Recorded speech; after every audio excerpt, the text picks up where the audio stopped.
write her name because I keep forgetting.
Yes, y'all. Thanks for tuning in. Irie podcast right here, downtown Riverside at the Art Lab Studios.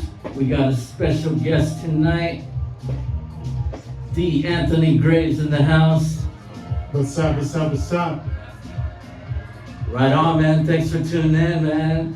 Or thanks for coming by, I should say. Of course. We're gonna let a little bit of time run. Yeah. Maybe get some people on.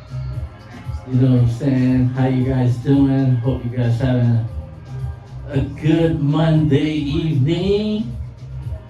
Yeah, check. We're getting that started for you guys. Thanks for tuning in.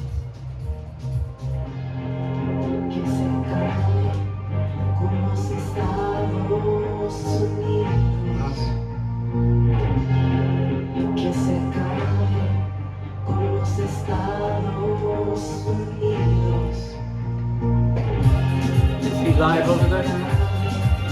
Are you live? Are you live?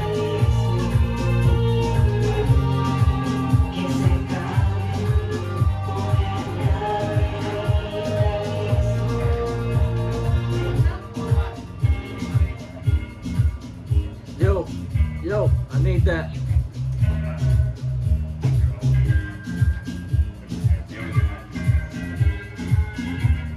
Is there another out you have on there? Out? Yeah.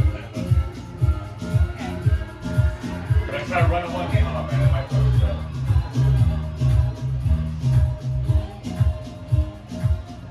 up. So let me hear her name so I can introduce her.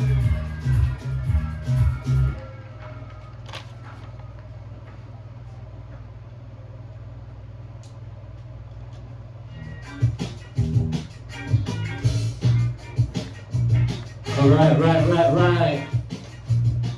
Welcome to Irie podcast. We got DJ Necromance on the tables.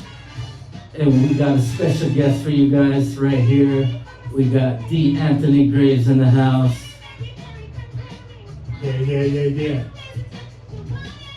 So what's up, man? You want to tell a little bit about yourself to our audience? Yeah, so my name's D. Anthony Graves. I'm from the Inland Empire. I've been doing art seriously for about like 3 years now. I've been doing local pop-up shows. I got a big event coming up on November 24th with the Hip Hop and Nerds crew. So they got an event going on. It's going to be in the Moreno Valley Mall.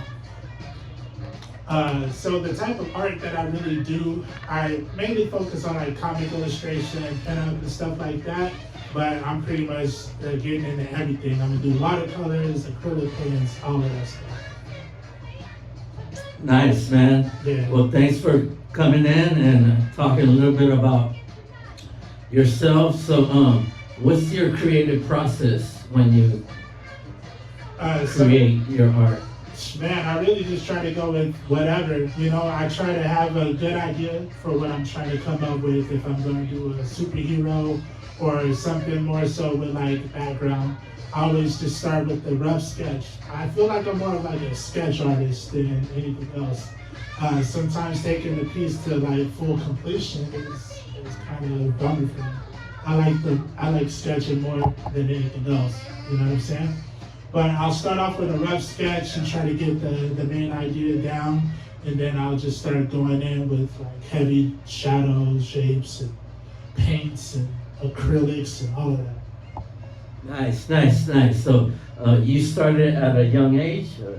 So, I mean, much like any other artist, I've always been an artist, but I always had that imposter syndrome. You know, a lot of my friends were artists, and I always felt like they were better at it than I was. So that kind of kicked in with the insecurities. So I always drew, but I never really pursued it because I didn't feel like I was that good.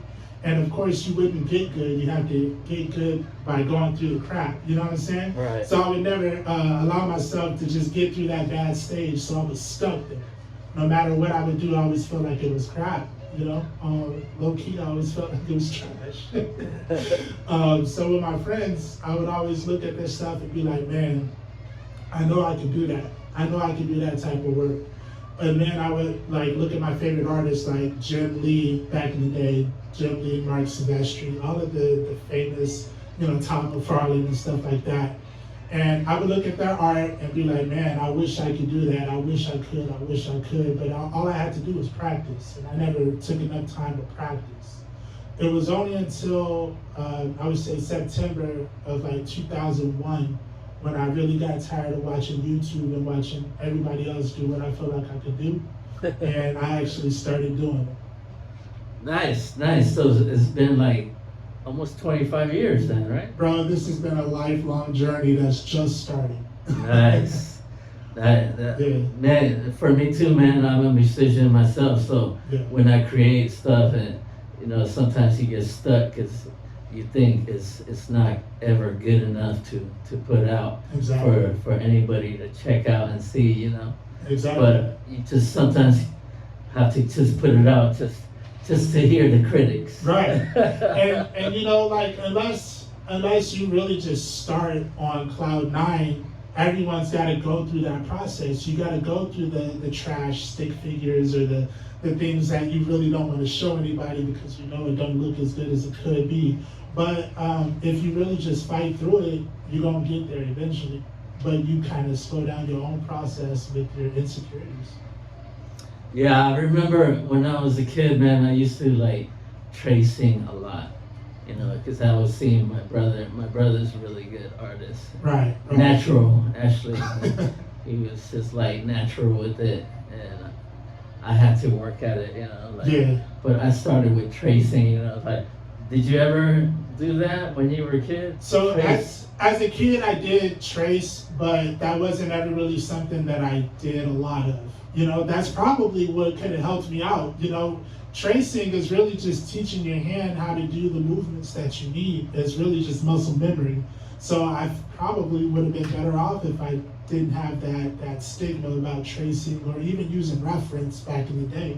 Like, Right. you had to look at something. You can't just come off the. It's like freestyling, you know. You want to be able to just come think- off the dome. Exactly, right off the top. You want to come up with an idea or what you think is going to be cool and just put it down on canvas or paper or whatever it is that you're using. But more times